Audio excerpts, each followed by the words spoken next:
Hey there, folks. This is Nicolas Cage, and you're listening to the Story to Screen Movie Review Podcast. And please sponsor my new film, Ghost Rider, Devils from Hell. I will, don't worry.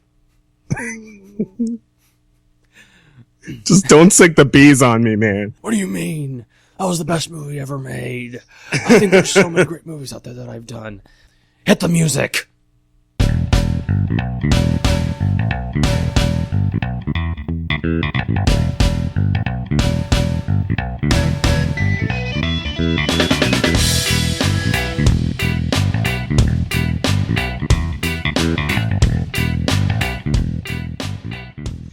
Well, hello everybody, and welcome to a brand new episode of the Story to Screen Podcast, the movie review podcast where we review all different kinds of movies, new and old. I'm your host, Chris, and joining me tonight as usual are my usual ants. I guess you can say that, yeah, there are ants that follow me. I'm the Ant-Man. I'm ridiculously strong and can lift like a bajillion times my body weight. Yes, Joshua Ling and Ian Moffat. Hey guys, how's it going? Yo. He's just small. I didn't think I ever looked like an insect, but I guess I do. Yeah. Especially when you have one that's crawling under your table and then it's eating out of your hand, I guess, maybe? Would you? That's awkward. That is very Especially when you have some tequila and imagination. Yes, there you go. There you go. Probably more tequila than imagination. And also joining us tonight is a very special guest and out-of-work actor, Nicolas Cage. How's it going, Nicolas Cage? Oh, I'm doing fine. How was your... Now, you were at Comic-Con recently promoting your new movie. Yes, I was. I was promoting brand new movies that are going to be on video on demand, but they won't be getting any theatrical releases. One's called Ghost Rider, Spirit of the Boogie Monster, and the other one's called Left Behind 2. No, it's called Left Behind Again, isn't it? How dare you insult my movies? They're the greatest things that people have ever seen. Yes, sir. I'm sorry, sir. You telling me to shut apologize to the poor man. Nick, I'm sorry. This is a review show, so we can't really have you on, but I do want to get your opinion before you go. Ask away. Ask me anything about my distinguished career. Ask me about the time that I worked with... No. I don't want to ask you anything about that. I just want to ask you, what did you think of the death of Superman Lives, the documentary that came out with that was the Superman movie that you and Tim Burton were gonna do, and you were gonna be Superman. How dare you mention that film in my ever-living presence? That movie was gonna be made, and it was gonna make me into something far more bigger than any other person. I was gonna become a national movie star. How dare you? Mr. Cage, why do you sound like Hulk Hogan? Because Hulk Hogan and I are good friends. I'm doing a new movie called The Wrestler 2, The Hulk Hogan Story, directed by Darren Aronofsky. Ooh.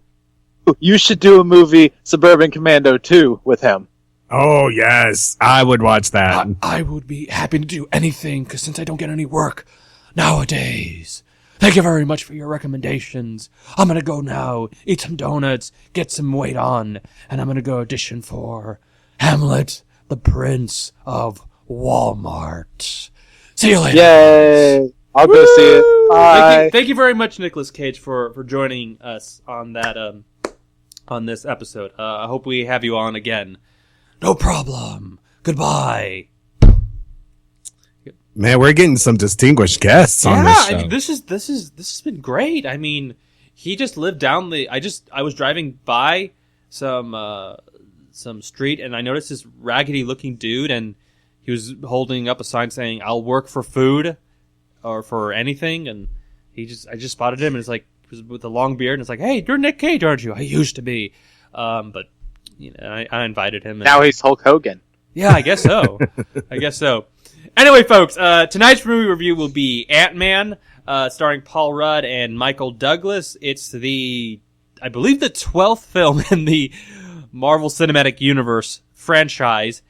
But before we go into that, let's go into weekly segments.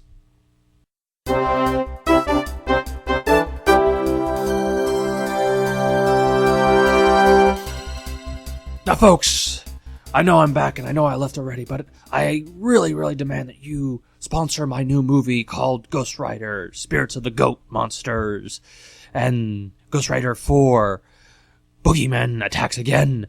Please, none of you attended those panels. It was all deserted. Me and my co-stars were very upset that you didn't attend, so if you wouldn't mind just giving us some money, $1 can help a lot with these projects. So, help us out. Okay, Nick, please, just leave us alone, okay? Well, please. Okay, fine. We love you. Don't worry. Yeah. So, anyway, there was a lot of stuff that came out of Comic-Con. Which was like about a week or two ago. Which I do apologize, folks. You know, we haven't recorded since the 50th. It's been a couple of, 2 or 3 weeks. I just really got busy with, some other things. I was actually busy filming a movie with a certain star who I will not name yet. If you listen to the 50th, you'll find out there. I've been really busy and everybody else has been busy, and we were gonna do Terminator, but due to the bad reviews for that movie, I decided, we're not gonna do it. Just closed the book on that one and just left it alone. So did any of you see Terminator? No. I saw the previews for it and was like, nope. I saw it on YouTube. Someone downloaded it onto YouTube and I saw it for free. And I'm like, why did I waste 2 hours of my life watching this piece of garbage? So that's basically my review for Terminator Genesis, whatever it's called. Terminator Sega Edition. Yeah, whatever. Terminator Reborn again. I don't know. It was just not Terminator Adventures. The Adventures of the Terminator. There you go. But anyway, this year we got a lot from this year's Comic-Con, and the two big stories were nothing in terms of Star Wars. I mean, yeah, they had a panel. The cast and crew showed up. They showed some behind-the-scenes footage. Did any of you see the behind-the-scenes footage that came out from Comic-Con? Or yeah. No? Oh, you did. What did you think of it, Ian? I thought it was pretty cool. It revealed just enough so you're like, oh wow, that's pretty awesome. But kept enough in so that you still want to see it. Oh yeah, I mean, what I liked about it, it seemed to be showing a lot more like, hey, we're going to go on a technical level. We're going back to that practical effects, heavy type of a film. Yeah, we're going to use green screens and all that stuff, but it felt like Star Wars for the 21st century. You know what I mean? It had that spirit to it, and there's just so much enthusiasm. I mean, there was some really cool stuff from the panel. That did you watch the panel as well? Not the behind the scenes footage, but the actual panel footage. No, I didn't actually. Okay, I got it on my iPod, and I still have yet to listen to the whole thing. I've listened to bits and pieces of it, but I'm just so excited because there's this sense of just enthusiasm from both the actors and the creators, and it just I'm just feeling the excitement from these people, and I'm just really eager for Christmas to come. Which, by the way, if certain things work out, maybe some people from this podcast might go to the premiere. Maybe, not saying which of us or when or where. We're still debating. It still has yet to be decided. So keep tuned tune in for future information on that. So we'll see what happens. But anyway, the big story or big stories that came out were the Batman v Superman Dawn of Justice trailer and the Suicide Squad trailer. So Joshua, what were your impressions kicking off with the Batman v Superman trailer? What did you think of the trailer? Batman versus Superman was I really feel like I know what they're going for, and it's not terrible. I don't see what Wonder Woman's going to be doing in this yet. But it looks kind of interesting. I just feel like it's going to be far too serious for my taste. And that's really been the problem with a lot of the DC movies for me. Even the Nolan movies to a certain extent. I love Batman Begins. The others I like and respect to a certain degree, even Dark Knight Returns, but the overall tone's just too serious for me. I'm like, you guys take yourselves way too seriously. There's not enough, like, it's completely all the time life and death, and it feels just oppressive to me. And that's the way the trailer feels. There's no joy in seeing Batman fight Superman. I think that's the biggest kind of issue that I have. I think there's some heart there. I think that we'll definitely get some of that good Clark Kent stuff that we got in Man of Steel. I think Ben Affleck seems to be doing okay as Bruce Wayne. I think Jeremy Irons is a weird choice for Alfred, but I think he'll do okay. And so, yeah, I'm kind of like, on that. Suicide Squad looks completely strange. Like, I don't know what to make of it. It's completely different than anything I've ever seen, but not necessarily in a good way. Harley Quinn, to me, the entire thing about her is this contrast between fun and childlike wonder and tragedy, and I see neither of those things in this Harley Quinn, and Jared Leto looks creepy, and he does a good job in that department. Yes. But I don't know. I mean, there just seems to be very little joy in either of the films, and they take themselves too seriously. And that's my one thing I keep coming back to. It feels like a chore for me to watch them, even though it shouldn't. Okay. Ian, what about you? What did you think of the Batman v Superman? I think I kind of agree with Joshua on this one. I think it's, that's one thing that the Avengers movies really had going for them, is there was, even though it was some pretty deep content, there was still a lightheartedness to it.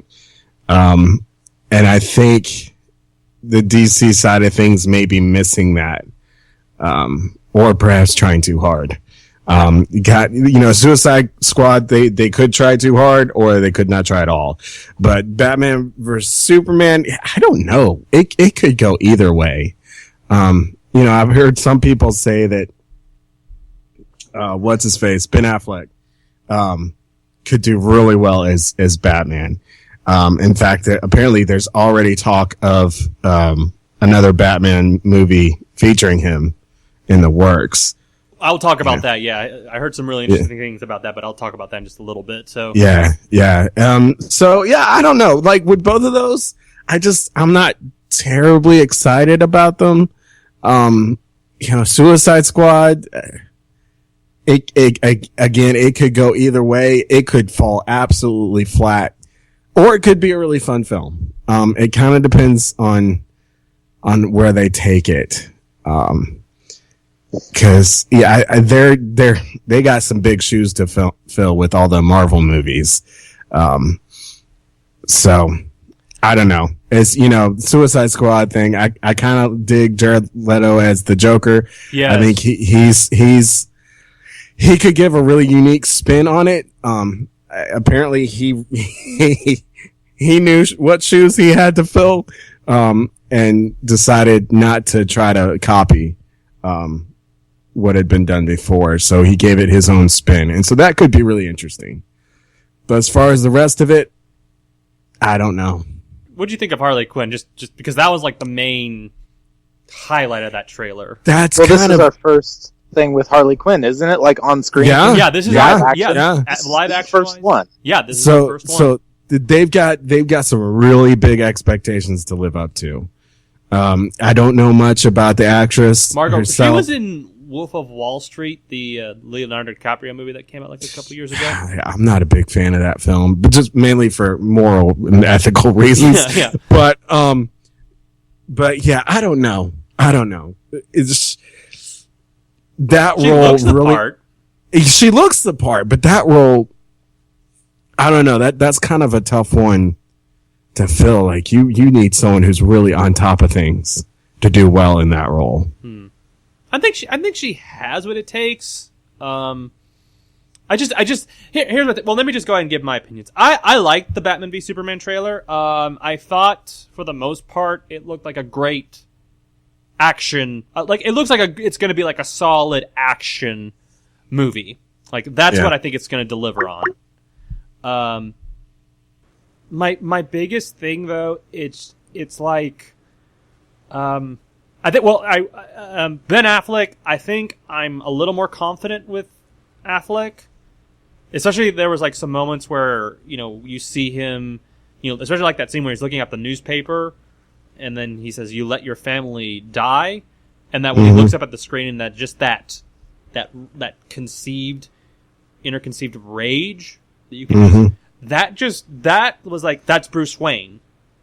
That really convinced me right there. I mean, I've still yet to see what else he can do. But if he can deliver on what he did on that one particular moment, I think he's going to be really good. I know I've been kind of like, not really confident, but I think he could actually deliver. My biggest thing is like, how much of this is really going to be a Batman film as opposed to a Superman film? You know what I mean? Yeah. Well, I think they're doing a really smart thing with kind of slowly revealing it. Because when the first teaser trailer came out, like, it was just kind of like, okay, so what's it about? And they're slowly unveiling it and creating a lot of kind of hype and, I guess, tension about it. So they're doing a smart thing with that. So, Ben Affleck could do a really good job with it. Yeah. But again, I don't know. I mean, and we don't have to talk about that right now. I think he looks great in the suit. I'm going to give a compliment. That suit looks great, by the way. He looks great in the suit. Dark Knight Returns.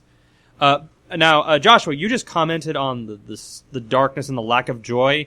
I mean, from what I know, Zack Snyder has said that he is basing this movie off of The Dark Knight Returns, which I don't know if any of you have read that particular.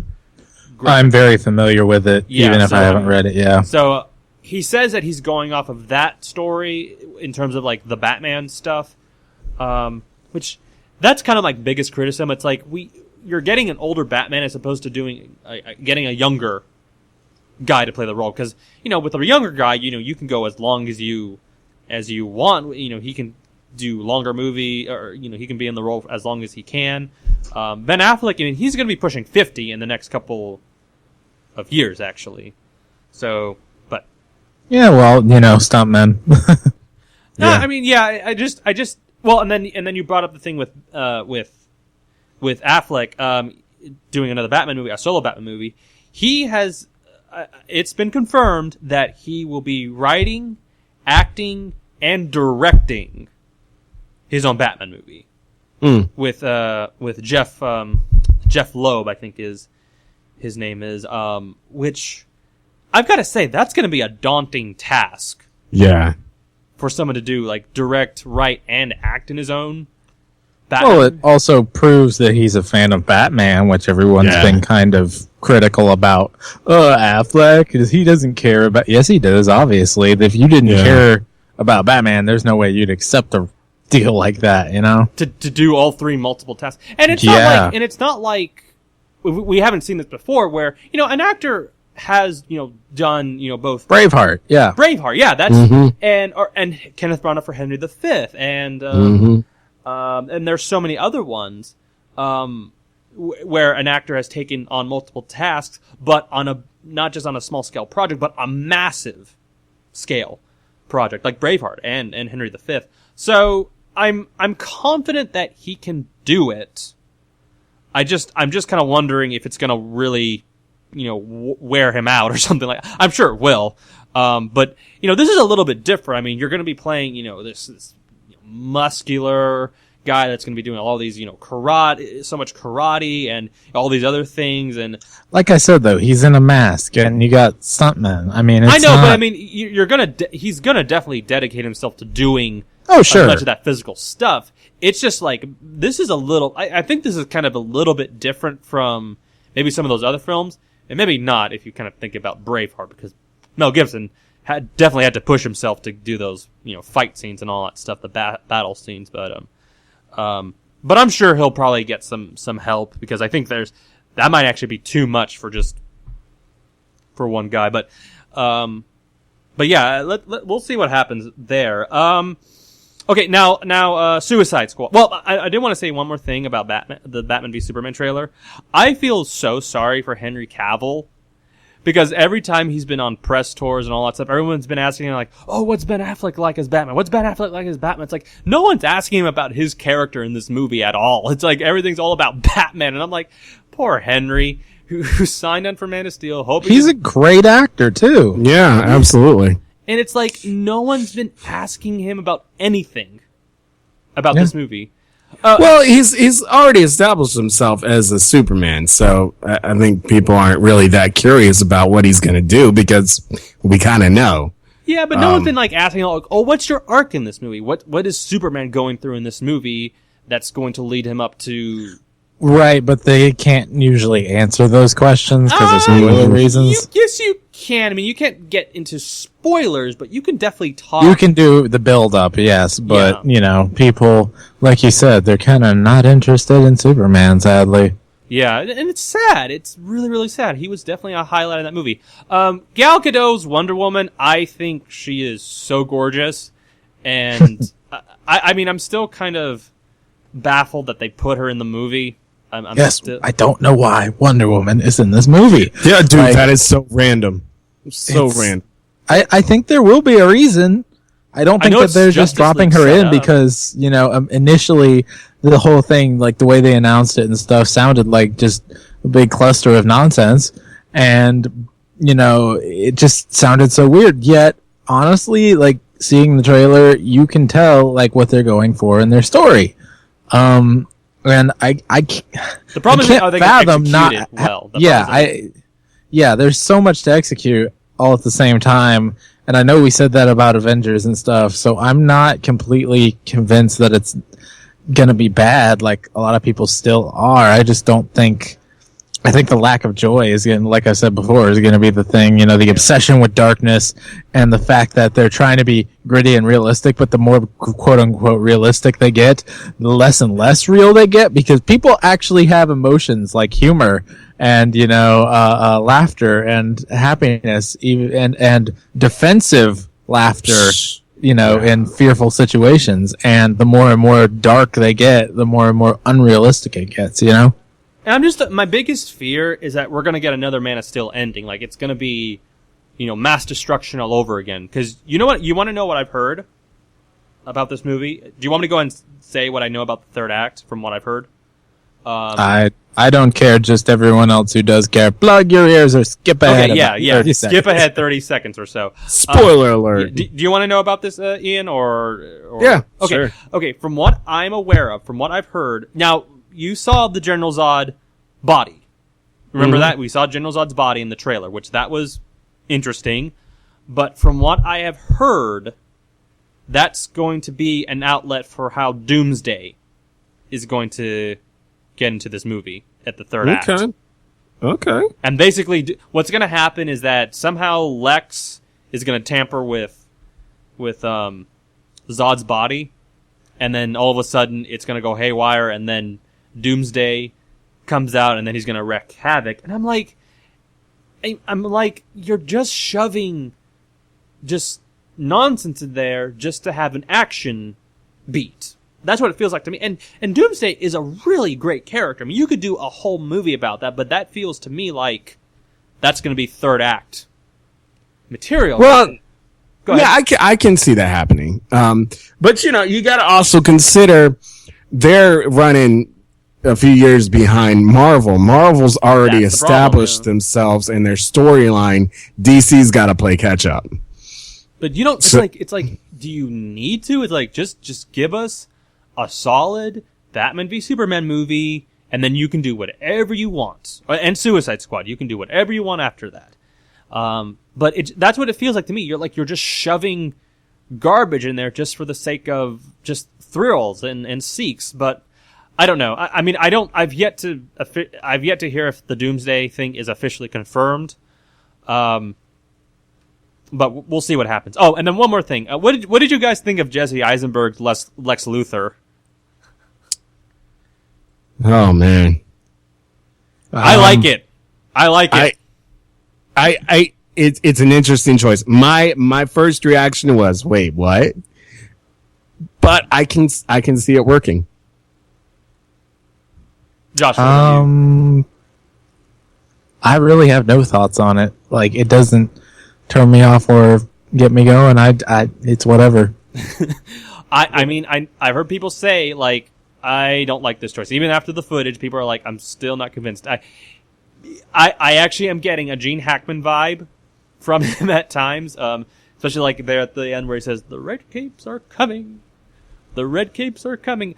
But I like that moment when he's standing over Superman and he's like kind of like waving his hand above his head, and then it was weird. It was kind of like almost like a submission type of scene, but it looked, and just the smile that he gave to him, I'm like, okay, I buy it. My only concern is this, and I've heard people say that this Lex Luthor is going to be the Mike Zuckerberg of the DC Universe movies. I'm like, are you for serious? That is like such a like on the nose type of like, hey, this guy played Mike Zuckerberg in The Social Network. I'm like, seriously, do you have to do that?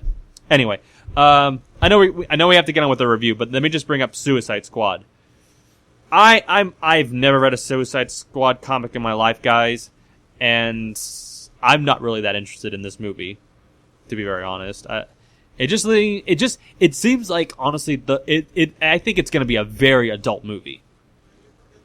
Yeah, I totally. think it's going to be, but more so than like the Marvel stuff. I think this might actually be. Oh yeah, no, it will be. It will be. It's Suicide Squad is that book though. That's the thing. Like, Suicide Squad is the worst of the worst. Like, they even say it in the trailer. Yeah. So yeah, they're gonna be just completely over the top with the evil and darkness and whatever else. That's just what Suicide Squad is. Yeah. And I mean, if I do see it, it would be for Jared Leto's Joker, who I think is going to steal the show. But at the same time, I'm thinking to myself, I don't think he's going to really have that big of an appearance in this movie. I think it's going to be kind of small, because I do know that Joker and Ben Affleck are going to be in the Ben Affleck Batman movie, the solo one, which I'm actually kind of excited for that, actually. I think that's going to be some really interesting interaction between those two right there. So... okay, is there anything else from Comic-Con that you guys want to bring up? Like, is there anything you guys heard about that you got excited about, or nah? Those were the main things. Okay. Pretty much, yeah. Yeah. Now, is it true that there's going to be a Firefly reunion? No. That was a cruel joke. Okay, Yes. was that because of the X-Files? Because they're bringing X-Files back. I don't know if that directly has anything to do with it. I just think some people are sadistic and mean.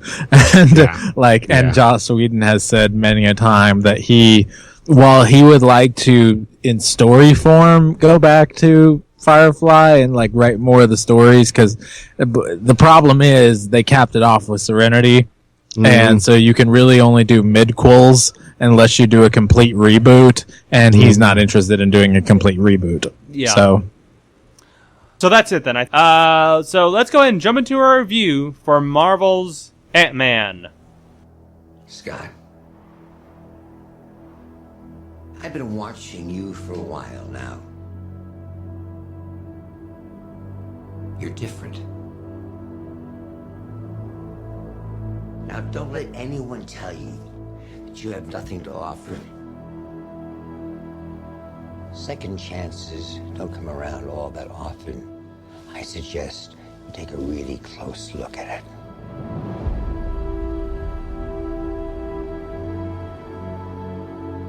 This is your chance to earn that look in your daughter's eyes, to become the hero that she already thinks you are. It's not about saving our world. It's about saving theirs. Scott, I need you to be the Ant-Man.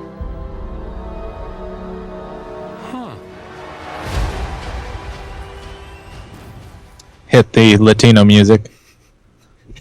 I guess so.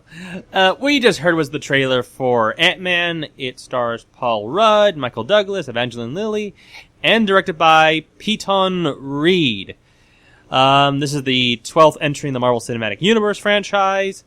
As we speak, it has, I think from domestically, let me see here. Okay, worldwide, it has made a total of over $113 million, which that's not bad for worldwide opening. That's not bad at all. On a budget of $130 million, it's going to do just fine. But apparently, on a domestic level, this is actually grossed the least amount of money. So, kind of it's good. I mean, it's going to definitely make money. So that's not necessarily a bad thing. But guys, let's go ahead and jump into our initial impressions. Ian, you're a fan of Ant-Man and the comic books, right? My grandparents had a bunch of old comic books when I was growing up, so every time I went over to their house, I would read them. And me being the reader that I am, that meant that I read them about 15 million times. So Ant-Man was one of those. So I have kind of a fondness for this storyline. But it's nothing like, oh my gosh, I have to see Ant-Man. It was just like, hey, I'm really curious to see this. Mm-hmm. So, the first trailer I saw didn't give me very high hopes, but the second one they put out kind of had me going, okay, this could be pretty good. I gotta ask you one thing. What I think the marketing for this movie has been dreadful, like in terms of like the posters and all that. Yeah, stuff. I think they compared to the Avengers and the others, they did not put a lot into this. Yes, and I don't know if it. Again, we can talk about this later on in our review, but I think this movie was so rushed.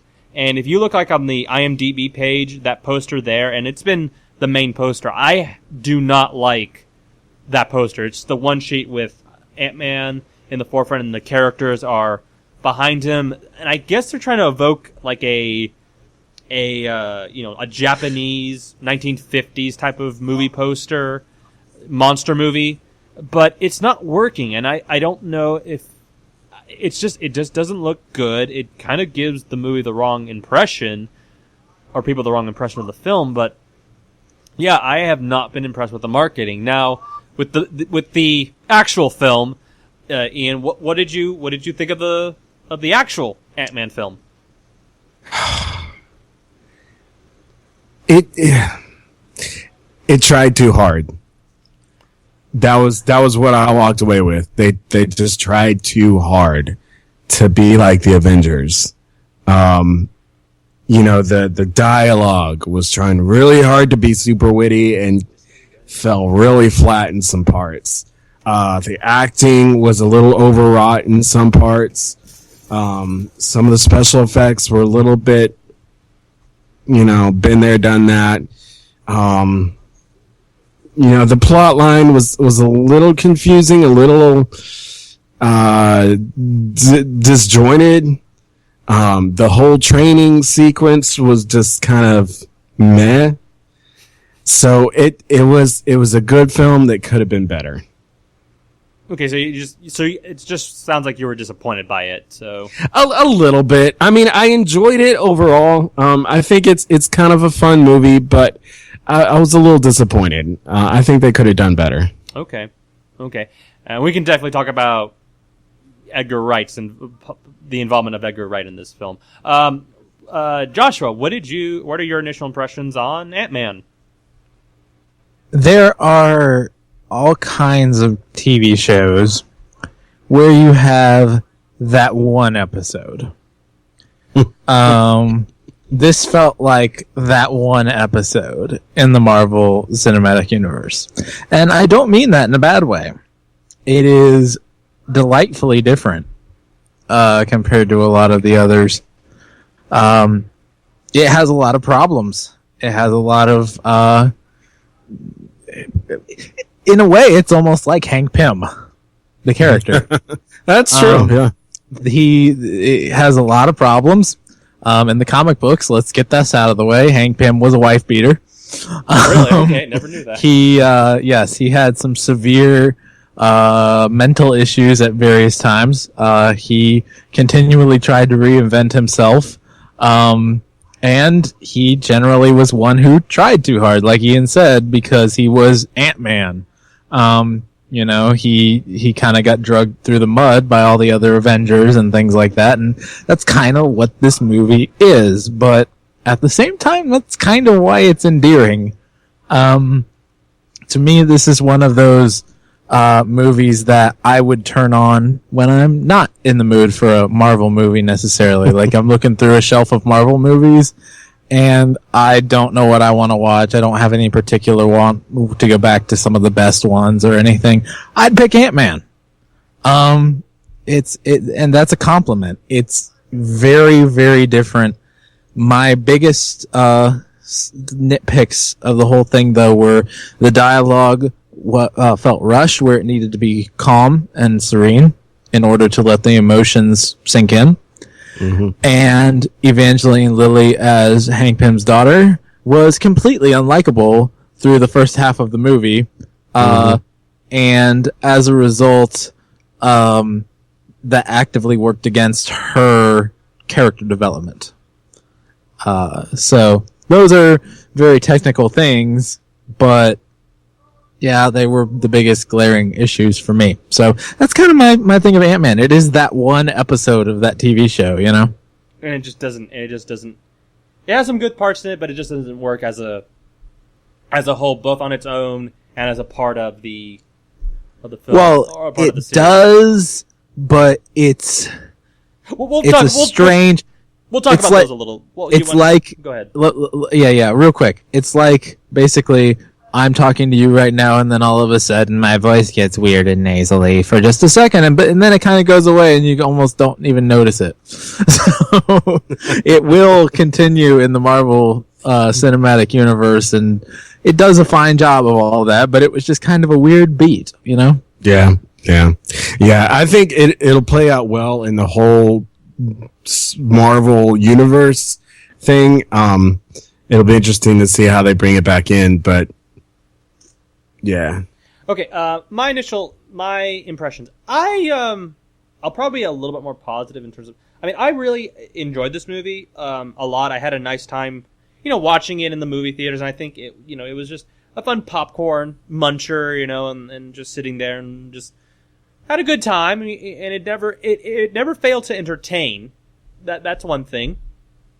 So it was like a joyride in the sense like Jurassic World was for me, even though I think that was a little bit of a better film to some degree. But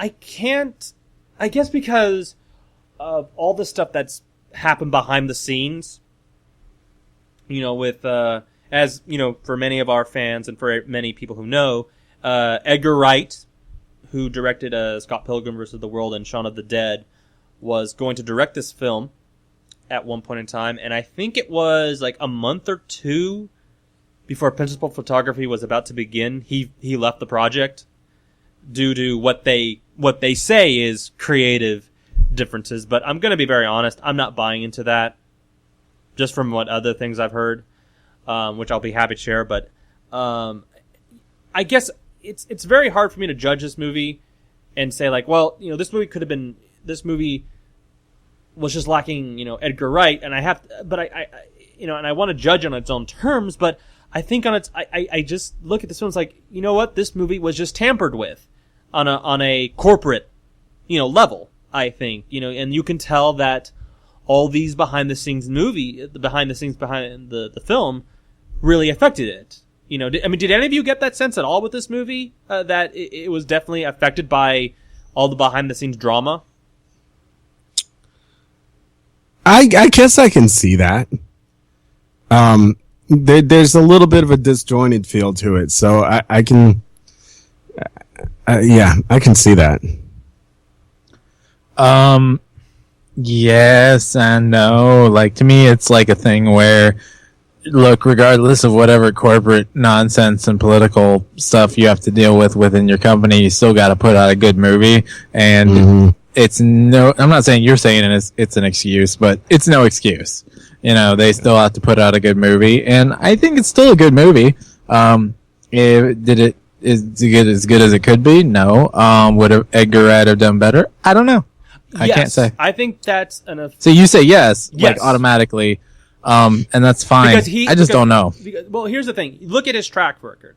Look at Edgar Wright's track record. I mean, he has done, some of the most critically acclaimed, films of the past decade, including, even though they weren't like major box office successes, which people have pointed out, well, that's one of the reasons why people didn't want him on this movie, because his movies just dragging low box office results. And I don't believe that. That's with a franchise like this movie was going to make a ton of money with Edgar Wright, with or without Edgar Wright. But I think Edgar Wright would have brought more of a soul to it, and I think he would have made some of the themes of this movie a lot more stand out a lot more.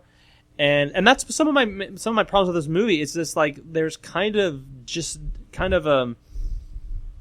somewhat scattered themes in this movie. I mean, there's definitely is a theme of trying to connect with your loved ones. I think that's definitely there. But I think it might be a little scattered here and there, especially with what you said, Joshua, with the Evangeline Lily character. But I think Edgar would have brought a much more awe to the film, a much more and more wowness to it. Because, to be very honest, as much as I like the Paul Rudd stuff, and I think he was very, very charming in this role, as well as Michael Douglas, I'm giving them a lot of credit for what they did with this movie.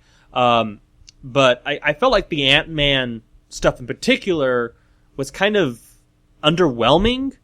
At times, there was he does have technically an underwhelming power. Well, but I think you can definitely. Have any of you seen the Comic-Con footage that Edgar Wright released a couple years ago, which he personally shot himself? Do you remember any of that? No. I remember it existed, but I don't remember what it looks like. He shot that himself. If you watch that clip, there is some really impressive stuff, and he made me wow. There was a certain wow factor to it. And here, it's there, but it's not. You look at Thor, you look at Iron Man, you look at Cap. There's a certain wow factors and an awe to their powers, and you're just knocked off your seat of what these guys can do. With Ant-Man, it's cool. I mean, it's cool in terms of style. It's not an incredible power in terms of how they execute it. And I don't know. And I could be wrong. I mean, maybe I just need to see it again. But there was a certain it felt kind of underwhelming at times in terms of the power and how they presented it. I mean, you guys can go in and chime in on that if you want. Yeah, I mean, I'm looking at that footage you mentioned, and with Edgar Wright, it would have been a different movie. Yes, that is very. That's very true. Because you look at Edgar Wright's films, Shaun of the Dead, World's End, the other Scott Pilgrim, and then Hot Fuzz. And they're movies that have a pretty cool action element, but are also kind of silly. Yeah. But it's self-aware of it, I think. Yeah, and there's definitely a what's the word I'm looking for? There's kind of almost a childish element to it, just like this kind of a little bit of silliness and playfulness with it that kind of endears itself to the audience. And I don't know, now that I think about it, that's really what that really would have done Ant-Man a lot of good. I mean, again, it would have been a different film. Yeah, and I guess it's kind of hard for us to kind of sit here and say what Edgar Wright would have done. I do want to say Edgar Wright would have done a better job than what Peyton Reed did, but and I don't really want to make this like Edgar Wright could have done better with this, Edgar Wright could have done better with that.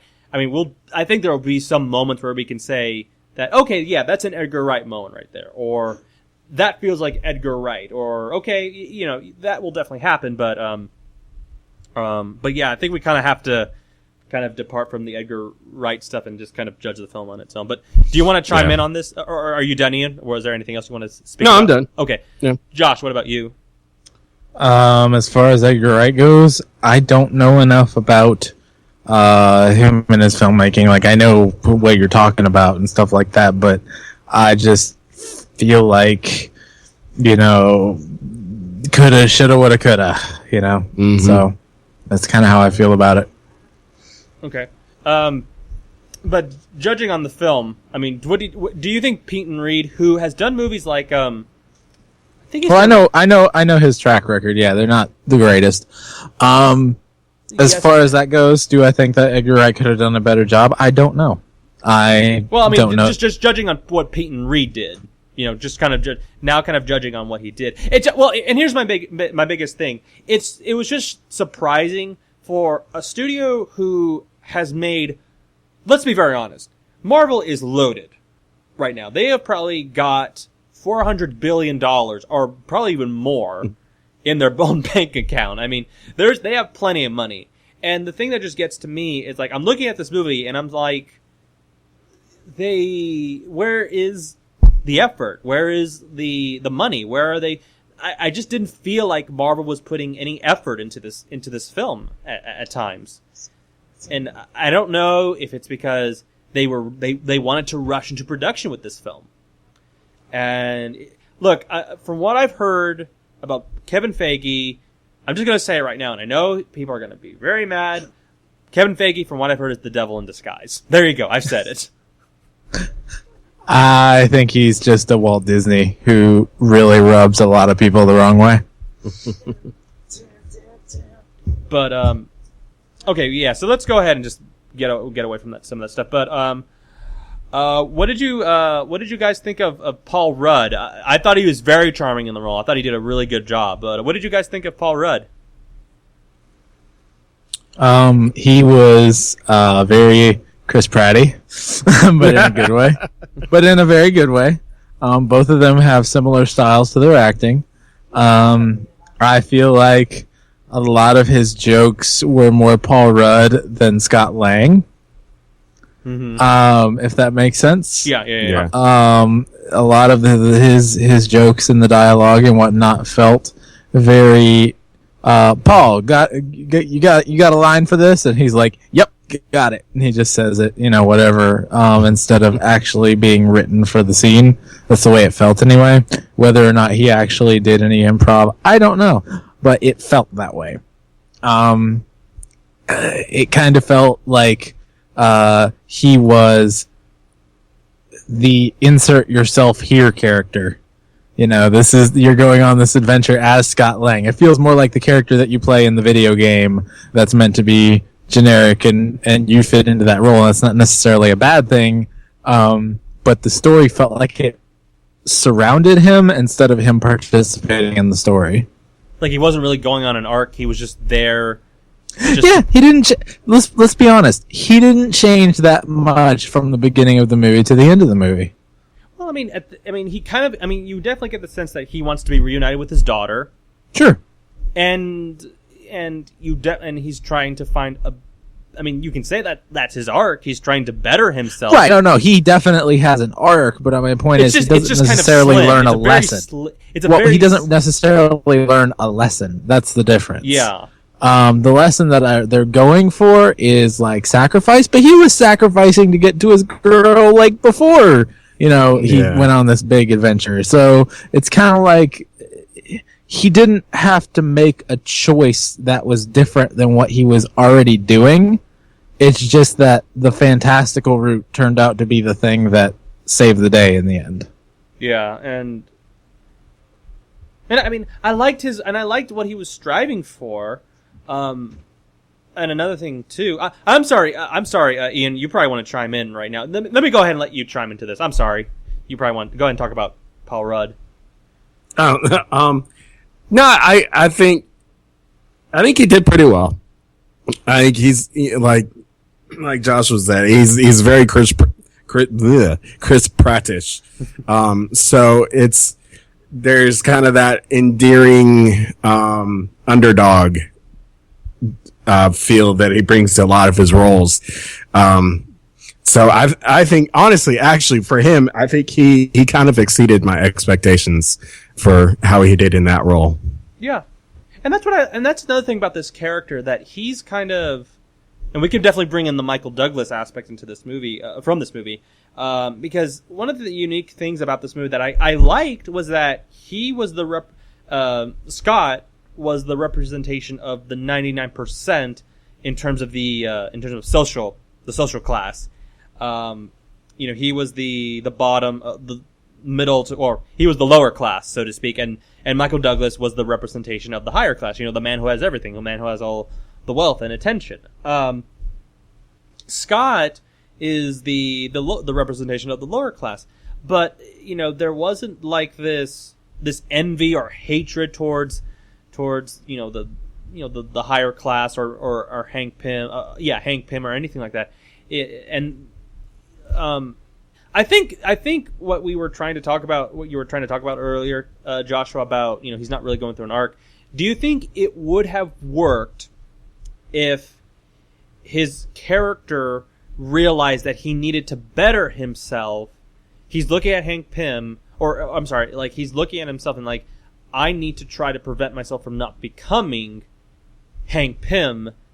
And that could have been his arc, trying to better himself.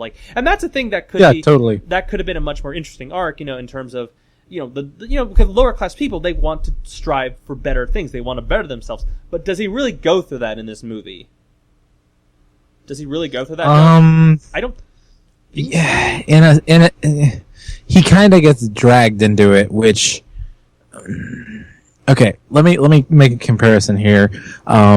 This movie is very, very similar in one very specific aspect to The Mask of Zorro, with Anthony Hopkins and Antonio Banderas being Michael Douglas and Paul Rudd in this situation. It's very, very similar. Yeah.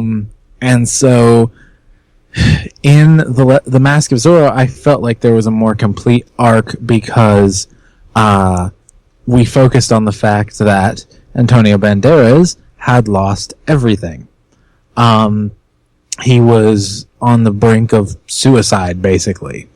And it never got the sense that Scott Lang had stopped fighting.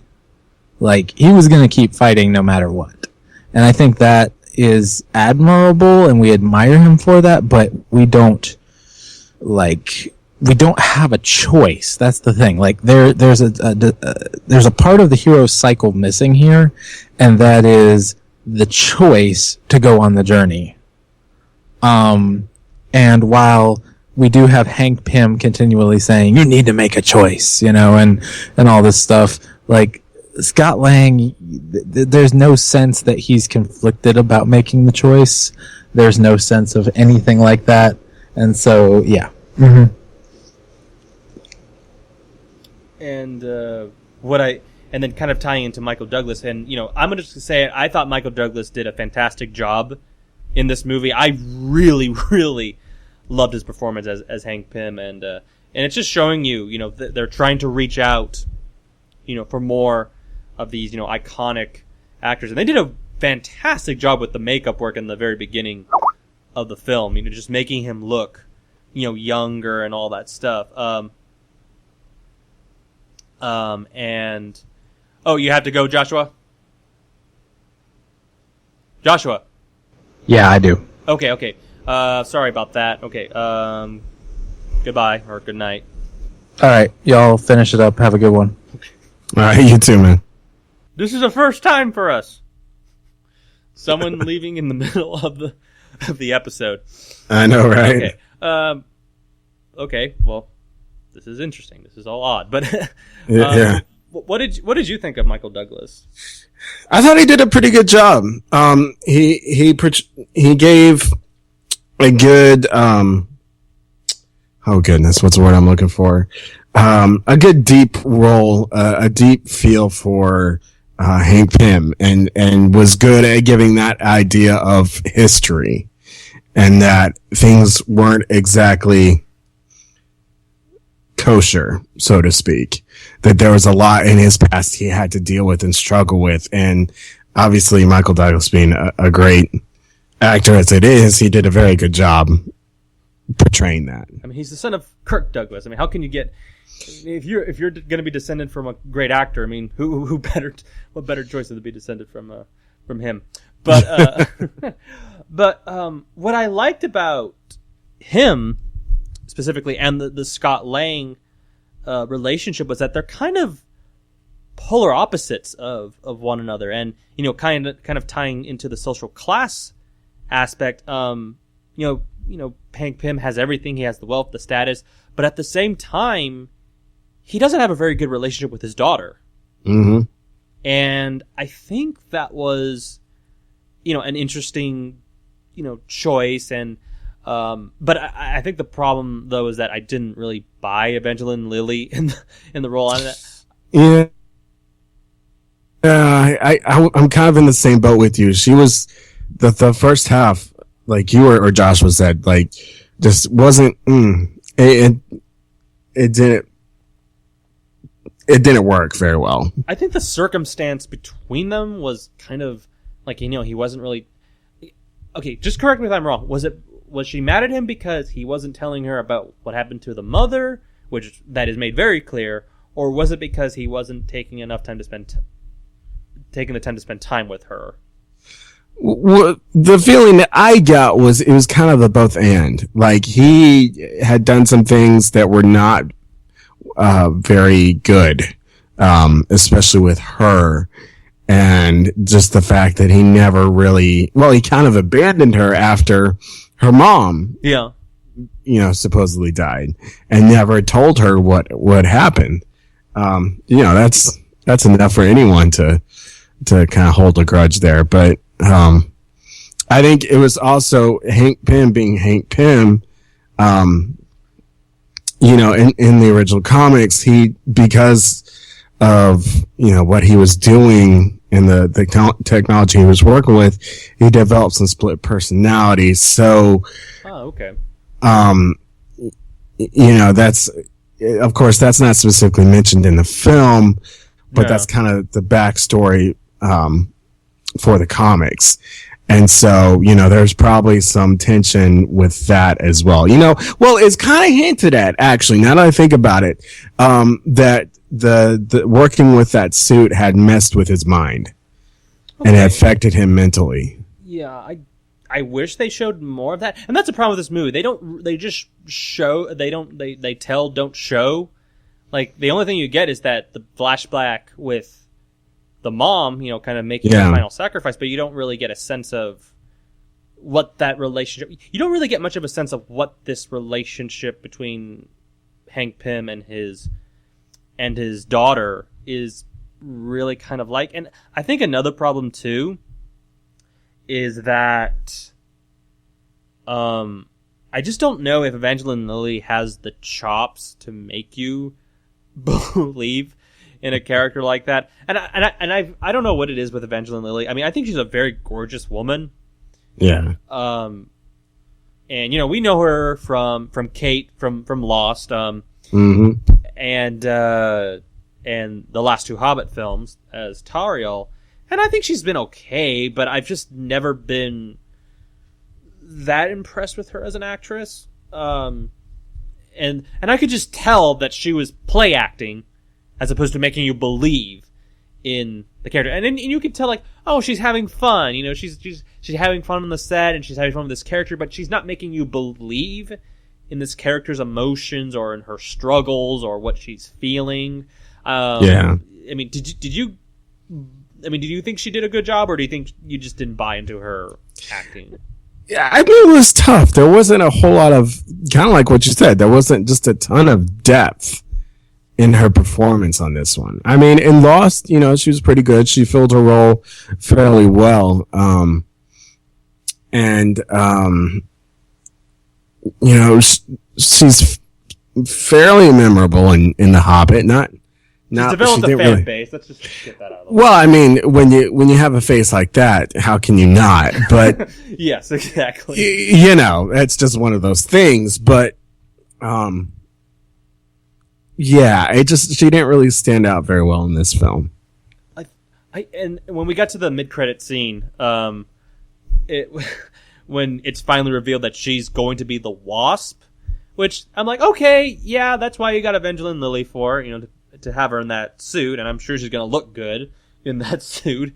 Mm-hmm. And then she says right there, well, it's about darn time that yeah. And I felt like that was kind of a commentary on feminism and, you know, all that stuff, and I kind of felt that felt really forced to me because of like, oh, there's hardly any women in comic book movies and all that stuff. I'm like, dudes, you got Black Widow, you got Gamora in, you know, Guardians of the Galaxy, so why are you guys... That just felt so pushed or forced because it's just a political point of view that they just want to get across. But, you know, I didn't know how you felt about that at all. Yeah, I don't know if it really did that, but I think it was more just like, all right, now I get to really do, because, you know, you remember earlier in the film, she wanted to be the Ant-Man. Oh yeah, that's true. But Hank Pym was like, no, this can't happen right now. So I think that was kind of the fulfillment of that plot line right there. Yeah. So, you know, I personally don't think it went any deeper than that. Yeah. So it'll be interesting to see how they pull Ant-Man and Wasp into future Avenger films. Yeah. Because apparently when Edgar Wright was working on it, he didn't want, or he requested that Marvel not bring in or mention Ant-Man or Wasp until he was done with his film. Okay, well, let's go ahead. I don't want to dwell on too much on Edgar Wright, but let's go ahead and bring that up because when they announced Edgar Wright was going to do Ant-Man back in 2008 or 7, he was there at Comic-Con when they presented the first footage of Iron Man. I don't know if you knew about that. No. Yeah, and they announced that Ant-Man was going to be part of the Marvel Cinematic Universe. So he obviously knew that his movie was going to be a part of this massive thing. Maybe, and we could talk about the Avengers stuff in this movie, but I get the sense that, and that's what he cited, that that they were really pushy, but I think they were pushy to the point where it was like, look, we can do a story here that can stand on its own 2 feet, and yes, we can do some little Easter eggs of the larger universe, but let me try to do my own film, and then we can leave all that stuff at the very end, you know. And I think you could have honestly done enough. I think honestly the Avengers aspect stuff, I actually kind of felt was forced. Like when he went to the Avengers base, and when Anthony Mackie shows up as Falcon, that part felt forced to me. Yeah. Did it not for you? Or well, yeah, a little bit. It felt like, well, the thing that bugged me about it was that, okay, they're not showing. It felt like economical. Like it felt like, okay, who can we get from the Avengers that's available and that can do a couple, hours of filming with us? That's what it felt like to me. And because I would assume that you would want to bring in Cap, and I know it's like, well, it's expenses and money and all that stuff. It's like, and like, okay, well, if you can just bring in one more and maybe a couple more agents, I can probably buy into the scene, but no, all of it takes place outside. You should show it inside, him going through doing all his stuff, getting the device that he needs, and maybe the scene could work better, but everything about that moment just felt forced. And that's one of my biggest problems with this movie. I felt like the Avengers stuff kind of felt forced from my opinion. Well, also from the last movie, the Avengers, Falcon's kind of a new recruit to the Avengers. Yeah. So you're not going to have Captain America patrolling the Avengers fortress, so I can kind of see where they're coming from with that. But yeah, I think there was a lot. Scarlet Witch. I mean, I think you could have gotten Scarlet Witch. I mean, if you were to bring Anthony Mackie and Elizabeth Olsen, I think that scene, and maybe a couple agents, maybe that scene could work a little better. Maybe if you incorporated at least one or two more members of the new Avengers team, at least, or Don Cheadle. You could. I think that scene would have worked better if you had Don Cheadle and Anthony Mackie. I think that would have been a great scene right there. Yeah. I don't know. It might have distracted too much from. Yeah, it just maybe it took place too long outside. I don't know. I don't know. I don't know. That was kind of a nice touch though, because it was kind of like, all right, so you went in there and you got beaten and you came back. He was like, nope, I got it. Yeah. So I thought that was actually kind of a nice touch, because it would have been way too much of a sidebar for him to show him sneaking in, finding it, and then coming back. So yeah. I will say this though, even though I felt like the Avengers stuff was forced, I am actually excited, and even though I have criticized the whole Ant-Man presentation specifically, I am very excited to see how they incorporate him into the future films and how his powers will play out. Yeah, because that's going to be exciting, I think. Yeah, because he's kind of actually a big part of the Avengers. He was one of the original Avengers, I believe. So they're kind of losing that with having it handed off to Scott Lang. Because, Hank Pym was this lab genius who could create all this cool stuff. And Scott Lang is just kind of a computer savvy con man. Yeah. So, he might not be as heavily influential in the whole Avengers as he would be with Hank Pym.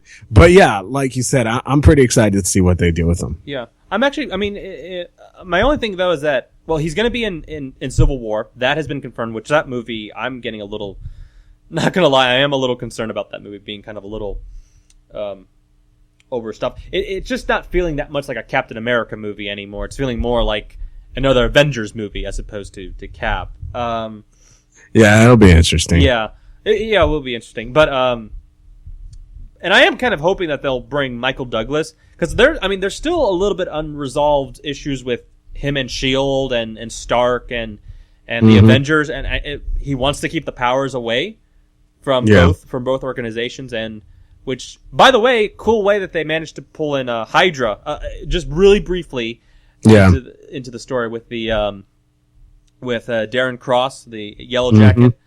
Yeah, that was a nice touch. I'll give them that for sure. And one of the bad guys has like the tube of liquid. I think it was the Yellow Jacket liquid, I think. So we'll see how that plays out in the future films. But let's just real quickly talk about Corey Stoll's Darren Cross, aka the Yellow Jacket. I'm gonna be kind of honest with I liked him in the role. I thought Corey Stoll was I thought he was great. I thought he was chewing up the scenery and all that stuff. But I just was like, we've seen this type of villain before. It's kind of like Loki, Red Skull. Underappreciated individual and has daddy issues. Yeah, or in this case, mentor issues. Yeah. I'm going to be very honest. I'm getting sick and tired of this type of villain thing they're just retreading. Yeah, it's kind of overdone. I mean, honestly, I would like to see some villains that just want to watch the world burn. Yes. Because that is so disconnected from your typical earthly experience that I don't know, it feels more evil that way. Yeah. So yeah, I was kind of with you on that one. Like, it was just kind of like, okay, we've seen this a million times. Can we try something different? Yes, and it's like he's there, kind of like, why did you not see in me that you see in Hank, or what is it in me? What is it about me that you see that's so negative? Loki was kind of like what is it about? Why didn't you tell me about my past, or all this stuff, or you appreciate Thor more than me? It's like daddy issues. It's like, we've seen this already. And he wants, did he want to take over the world? I don't think so. I think he just wanted to make a crap ton of money. Yes. Really. Which, I mean, I guess you can kind of say he's Loki with the daddy issues, and he's Aldrin Killian from Iron Man 3? Yeah. Yeah, the businessman persona aspect, Yeah. But even then, it was kind of like, I'm a rejected guy, And yeah. I don't know. I'm just getting tired of this treatment of the Marvel villains. I don't know if they're just afraid to kind of emphasize too much on the villain, or if it's just something else. I mean, like, look, you have done Loki, you have done the Red Skull, and I would even say Aldrin Killian. I do like Aldrin Killian. I don't know if you like that characterization or not. But I think those are some really distinct, interesting villains who, for some reason, have managed to those type of villains, or in this case, the Loki type of villain, has kind of treaded throughout all six or the rest of these Marvel movies, and I'm kind of like, do something new. I don't know if they're just afraid or not. I will say, though, I think Corey Stoll would make a better Lex Luthor than I mean, I was noticing his bald head, and I'm like, you know what? Yeah. It's like he makes me kind of glad with my soon to be bald head. I mean, that's gonna happen, unfortunately. Yeah, I mean, I actually completely agree. I think he would have made a better Lex Luthor, just in terms of the looks. Yeah, just and I've seen this guy in a couple other things. I can't remember what else I've seen him in. Let me see real quickly. Oh, he was in The Bourne Legacy, Non-Stop with Liam Neeson, Midnight in Paris. That's interesting. And Salt with Angelina Jolie. That's interesting. Oh, he's in House of Cards. That's what he's on. Okay. So yeah, I've seen him in some stuff. Yeah. Just trying to think of anything else that I wanted to talk about with this movie. Yeah, I mean, I think we'll just go ahead and start wrapping it up here. Okay. I wasn't really that. I mean, I enjoyed it. Again, really enjoyed myself in the movie theater. And it's a fun film. Yeah, I mean, I would probably get it on DVD when it comes out. I'm not gonna pay $10 to see it again. That's for sure. No, I mean, I just think when looking back at the Marvel franchise, I think it's going to be the least. It's going to be kind of like the Incredible Hulk, where it had some potential, but I think it's going to ultimately just be. I think Ant-Man's going to be reduced to being in these Avenger flicks. I don't think he's going to get his own series.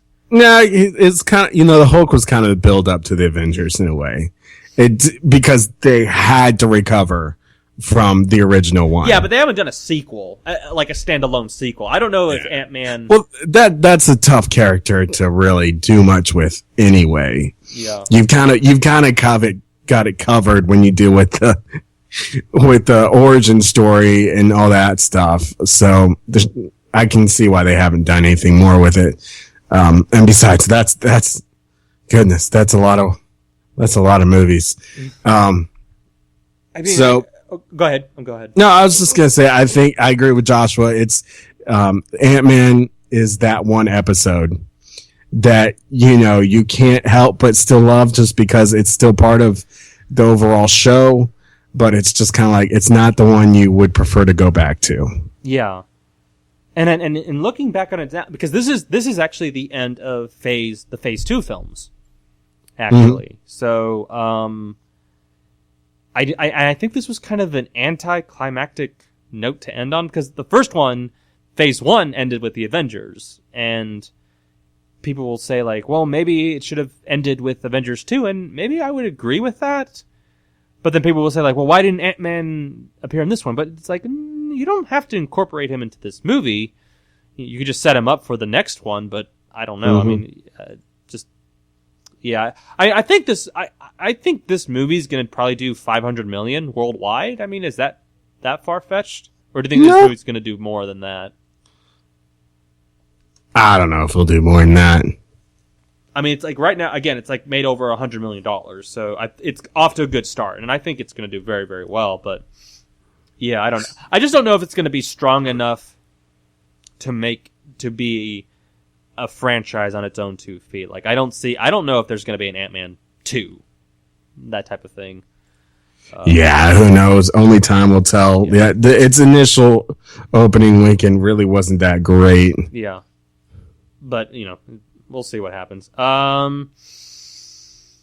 mean, do you think this particular film kind of ended the phase 2 on a kind of optimistic note, or kind of like, I'm kind of worried about Marvel's future? I mean, is it like that sour of a taste? Has it left that much of a sour taste in your mouth, or are you pretty confident in the future?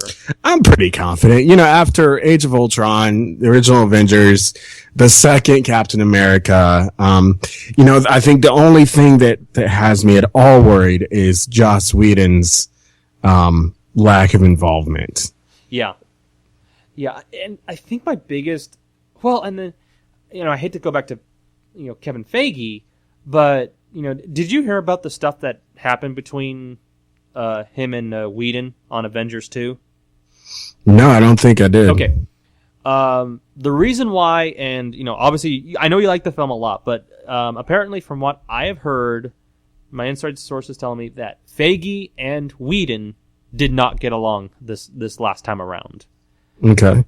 I have heard that, Whedon wanted to do Avengers 2 a different way, and Kevin Feige wanted to go a different way. So the final film, or the final product that you see there, is more so a conglomeration of executives, or Feige pushing his vision, and Whedon trying to get his vision out there as well. And it was right. So I heard that the two just did not get along this time around, and I know maybe Joshua won't like to hear that, but it did. That's what's happened apparently, and that's why Whedon said, "I'm done." Kind of that very harsh kind of like, "I'm done with the Marvel movies. I'm not coming back. That's it." That's a closed book in my life. And from what I've heard, in terms of I've heard people who went to go visit him on set, Whedon on set for Avengers 2, and they just said that he looked exhausted, and I'm sure he was exhausted on a creative note, but exhausted to the point where you look like a zombie. That's what they said. He looked like a zombie on set. You've got to admit that that's more than just creative exhaustion. There's probably, having to put up with, the producers and, executives and all that stuff. There's got to be more than just... It's got to be more than just creative exhaustion. Yeah. And shooting the film and all that stuff. But anyway, yeah, we'll go ahead and wrap this up. Thank you anyway, Ian, for joining me on this very long, extended episode of a very small little character like Ant-Man. My pleasure as always. Oh, wait a minute. We forgot one more thing to talk about. The final climax fight. What did you think of the final climax fight? That is one thing I forgot to bring up. With the train set and all that stuff. I like the part with the train set. Yeah, that was fun. I think honestly that was probably the best part of the whole film. Yes, I think so. And no wonder why that's where the big budget went to, was developing that huge Tom and the Tank engine. That's what they squandered $50 million on. Yeah, The rest of the money. That was a nice touch. Yeah. And I thought, that was in the trailers. That was probably, to me, like that felt just very fitting for this type of movie. Mm-hmm. But yeah, I think that was a really good part. So anyway, we're gonna go ahead and wrap it up. We're kind of going on a little too long here on this episode on Story to Screen, but yeah. So next week, I think in a week or two, we'll be doing Mission Impossible Rogue Nation, the new movie with Tom Cruise, and the 5th installment in the Mission Impossible franchise. So take care, everybody, and we'll see you then. Cheers. Peace.